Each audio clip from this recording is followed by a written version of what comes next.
एक पेड़ की डाल पर एक कौवा बैठा हुआ था। उसी पेड़ की दूसरी डाल पर एक कोयल भी बैठी हुई थी। कौवा कोयल को देखकर सोचने लगा कि यह भी काली है और मैं भी काला हूँ। हम दोनों का रंग एक जैसा है, लेकिन फिर भी कोयल की आवाज़ को सब सुनते हैं, इसको सब प्रेम करते हैं और मुझे सब कंकड़ और पत्थर मारते हैं। इसकी ज़िंदगी कितनी खूबसूरत है और मेरी ज़िंदगी दुख से भरी है। चलो इससे इसके सुखी जीवन के बारे में पूछता हूँ। वह कौवा कोयल के पास गया और बोला कि कोयल बहन, तुम्हारी ज़िंदगी कितनी अच्छी है, सब तुम्हें प्रेम करते हैं। तब कोयल बोली कि क्यों कौवा भैया, तुम्हें हमारी ज़िंदगी कैसे अच्छी लगती है? तब कौवा बोला, जब तुम गाती हो तो लोग तुम्हारे मधुर गीत को सुनते हैं और तुमसे प्रेम करते हैं, और मैं जब बोलता हूँ तो लोग मुझे कंकड़ पत्थर मारते हैं और हमसे घृणा करते हैं, जबकि हम दोनों का रंग काला है। लोग हमारी आवाज़ सुनना भी पसंद नहीं करते। भगवान ने हमारे साथ कितनी नाइंसाफ़ी की है। काश मैं भी एक कोयल होती, सब मुझसे प्रेम करते। कौवे की बात सुनकर कोयल बोली कि ठीक है, अगर तुम्हें लगता है भगवान ने तुम्हारे साथ नाइंसाफ़ी की है तो तुम जाकर भगवान से कहो कि वह तुम्हें कोयल बना दे। यह सुनकर वह कौवा उड़ता हुआ कैलाश पर्वत पर गया और शंकर जी के सामने जाकर बोला कि हे प्रभु, आपने मेरा शरीर ऐसा क्यों बनाया है? सब मुझे मारते हैं, मुझसे घृणा करते हैं। मैं अपने शरीर को बदलना चाहता हूँ। भगवान शिव बोले कि ऐसा मत कहो, चलो मुझे बताओ तुम क्या बनना चाहते हो? तब कौवा बोला कि मैं कोयल बनना चाहता हूँ।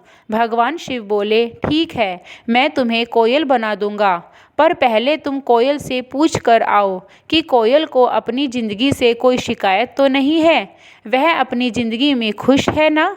भगवान शिव की बात सुनकर कौवा कोयल के पास गया और पूछने लगा कि कोयल, तुम अपनी ज़िंदगी में खुश हो? तुम्हें किसी तरह की कोई परेशानी तो नहीं है? क्योंकि मैं भी कोयल बनना चाहता हूँ। तब कोयल बोली कि कौवा भैया सुनो, जैसा तुम सोच रहे हो ऐसा मैं भी सोचती थी। एक दिन मैंने सोचा कि मेरी आवाज़ मीठी है तो क्या हुआ, पर मेरा रंग तो काला है। हमसे अच्छा तो हंस है, वह कितना सुंदर दिखता है और उसका रंग भी सफ़ेद है। उसकी ज़िंदगी कितनी खूबसूरत है, कितने सुंदर सरोवर में वह रहता है। कोयल की बात सुनकर कौवा शिवजी के पास पहुंचा और बोला कि प्रभु, मुझे कोयल नहीं बनना, मुझे तो हंस बनना है। भगवान शिव बोले कि मैं तुम्हें हंस बना दूंगा, पर पहले एक बार हंस से जाकर पूछ कर आओ कि उसे तो अपनी ज़िंदगी से कोई समस्या नहीं है, वह अपनी ज़िंदगी से संतुष्ट है ना? भगवान शिव की बात सुनकर कौवा हंस के पास आया और बोला कि हंस भैया, आप कितने खूबसूरत हो, कितने सुंदर सरोवर में आप रहते हो, आपकी ज़िंदगी बहुत अच्छी है, आपको अपनी ज़िंदगी से कोई समस्या तो नहीं होगी। कौवे की बात सुनकर हंस बोला, नहीं कौवा भैया, मैं अपनी ज़िंदगी से संतुष्ट नहीं हूँ।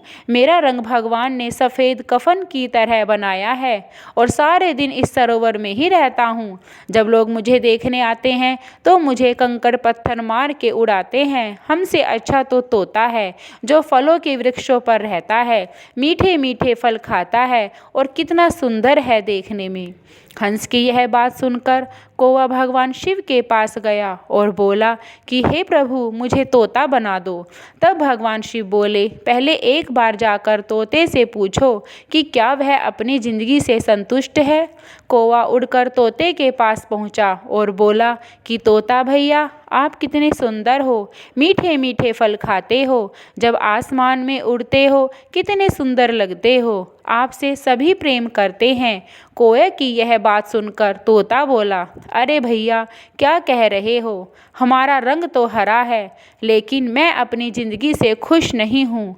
हमें लोग पकड़कर पिंजरे में कैद कर देते हैं और अपने घर में रखते हैं, बल्कि हम तो आसमान में खुले उड़ना चाहते हैं। इससे बुरी ज़िंदगी और क्या होगी?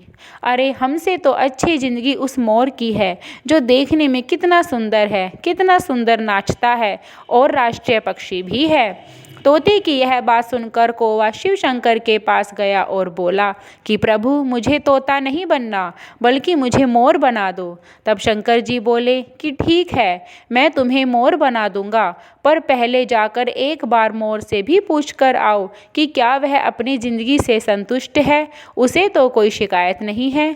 कौवा उड़कर फिर मोर के पास गया और बोला कि मोर भैया, आप कितने सुंदर हो, आपके रंग बिरंगे पंख हैं, जब नाचते हो कितने सुंदर लगते हो, सभी लोग आपको देखना पसंद करते हैं, आपकी ज़िंदगी कितनी खूबसूरत है। तब मोर बोला, तुमने जो बातें कही वे सब तो ठीक है, परंतु मेरी ज़िंदगी बहुत खराब है। तब कौवा बोला, वह कैसे? तब मोर बोलता है कि जब मैं नाचता हूँ तो लोग मुझे देखते हैं और मुझे पकड़ने की कोशिश करते हैं, मेरे पंखों को उखाड़ देते हैं और उन्हें बाजार में जाकर बेचते हैं। कई लोग तो जो हमारे पंखों को पाना चाहते हैं वे हमारे पीछे भागते हैं और कई बार तो हमें मार ही देते हैं। यह सुंदरता ही हमारी जान की दुश्मन है।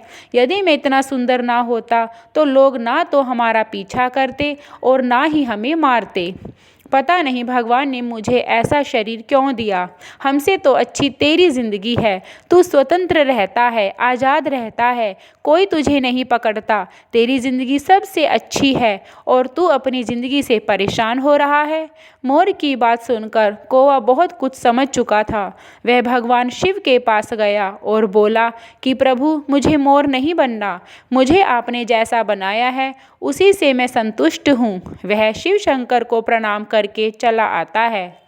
तो दोस्तों, इस कहानी से यही सीख मिलती है कि हमें अपने शरीर की, अपने जीवन की तुलना किसी से नहीं करनी चाहिए। भगवान ने हमें जैसा बनाया है उसी में हमें संतुष्ट रहना चाहिए। दूसरों की सुंदरता और धन दौलत को देखकर हमें जलना नहीं चाहिए, बल्कि भगवान ने जो हमें शरीर दिया है कुछ सोच समझ कर ही दिया होगा और हमें इसी शरीर के साथ अच्छे कर्म करने चाहिए। वीडियो पसंद आई हो तो भगवान शिव के नाम पर मेरे चैनल को सब्सक्राइब ज़रूर करें, वीडियो को लाइक और शेयर भी करें। धन्यवाद।